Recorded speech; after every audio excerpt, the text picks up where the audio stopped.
clean linen stays clean and it's not contaminated with any kind of dust or moisture or any kind of microorganisms.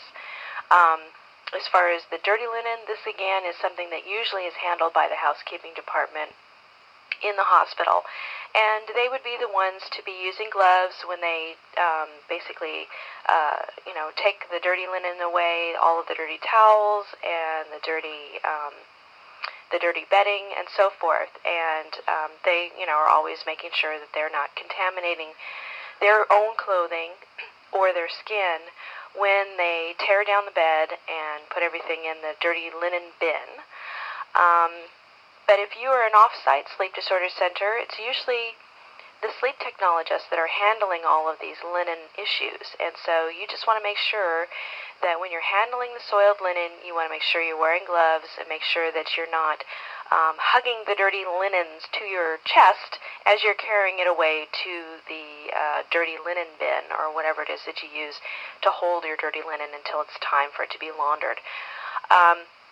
And again, with handling clean linen, you just want to make sure that it's in a closed area, a closet or somewhere, to where it's not out,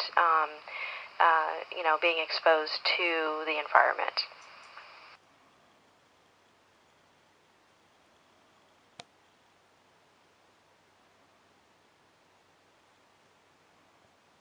Well, now we're getting down to biomedical waste, and this is a sign of a biohazard. It identifies a container which has items that are contaminated with blood or other infectious diseases. Now, if there's any chance that you have any of this going on in your sleep lab, if you do critical care types of patients, again, this is something that's probably going to see more in the hospital setting than you're going to see in an off-site sleep disorder center. You just want to make sure that you know what this sign means, and that if you do have any chance of handling any types of blood or any kind of infectious diseases, that you have this proper kind of container to contain these types of contaminated items. And again, disposing these items as indicated in your facility, you want to check with your infection control department to make sure that you are complying with your hospital or with your own policies and procedures.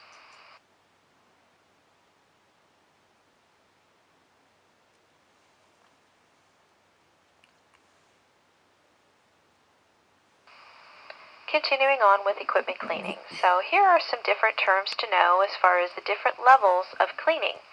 So we have cleaning in general, which is physical removal of soil or organic material. Then you've got sanitizing, a process which reduces the microbial population to a relatively safe level.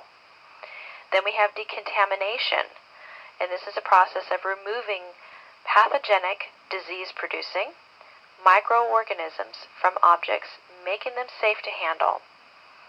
And then we've got the big one, which is sterilization, a process by which all forms of microbial life, including bacteria, viruses, spores, and fungi, are destroyed. So, and this would be your autoclave, using heat.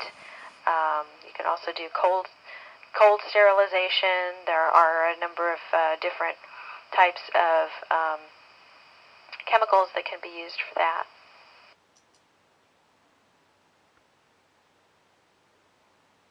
So disinfection is a level of processing in between the process of cleaning and sterilization, as the elimination of disease-producing microorganisms, but not spores, from inanimate objects via pasteurization or liquid chemicals, again used on inanimate objects.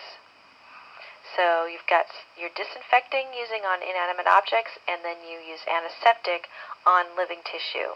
An antiseptic is a chemical that either inhibits the growth of microorganisms or destroys them.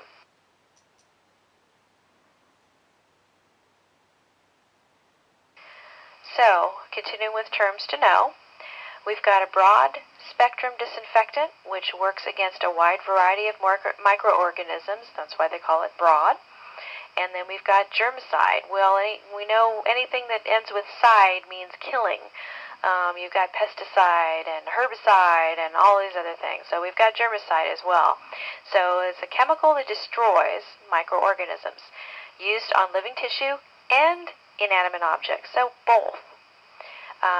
You've got bactericidal, fungicidal, tuberculocidal, virucidal, and sporicidal. So you're taking a look at killing all of those different things. So you've got the germicide, and then you've got bacteriostatic. So bactericidal, again, side meaning killing.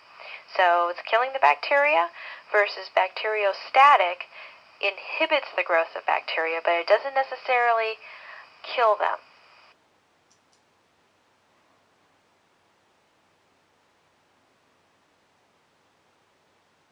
So, toxic and hazardous substances, MSDS, it stands for Material Safety Data Sheets.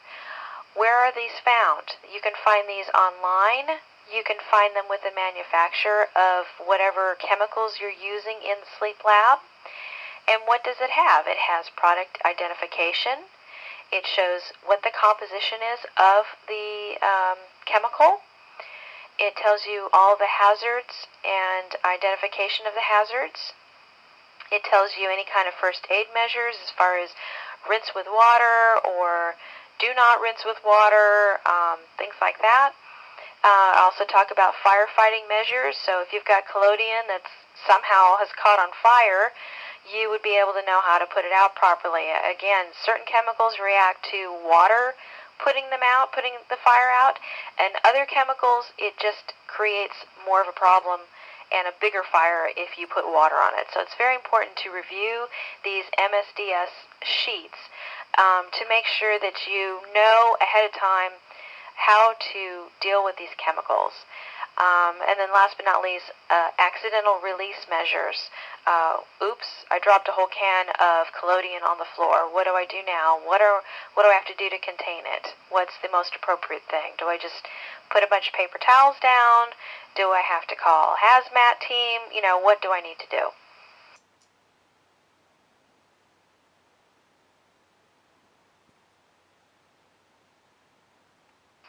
And speaking of collodion and collodion removal and acetone, some labs are still using all of these very stringent chemicals. They are extremely flammable. You want to make sure that if you're storing collodion and acetone, collodion remover, that you're storing it appropriately. And that would be storing it in a chemical safe, so that way if it spills in the safe, it's not going to threaten the environment, threaten the lab. You also want to make sure that you understand that it is a respiratory irritant. It also irritates your eyes and your skin. You want to avoid contact. Make sure that if you're using collodion remover, or acetone, that you are wearing gloves, because this stuff will just rip up your skin. You want to make sure that you have some type of a flush station or a sink that is really handy in case you spill some in your eyes, or you spill some on your hands or on your skin. And this may not be appropriate for some patients. So we get some patients into the sleep lab that are they're compromised respiratory wise, and they have horrible asthma or some other, they're on oxygen, and you certainly don't want to be using collodion and acetone around those patients. Generally, you want to make sure that you have good ventilation if you're going to be using these products. Make sure that you at least have a fan, that you have a window that is open, that you have a big enough room to where the smell is going to dissipate, or you have a separate setup area for your patients if you're going to use these chemicals to set up, and then bring them back to their sleep room so they don't have that smell of the collodion in their sleep room.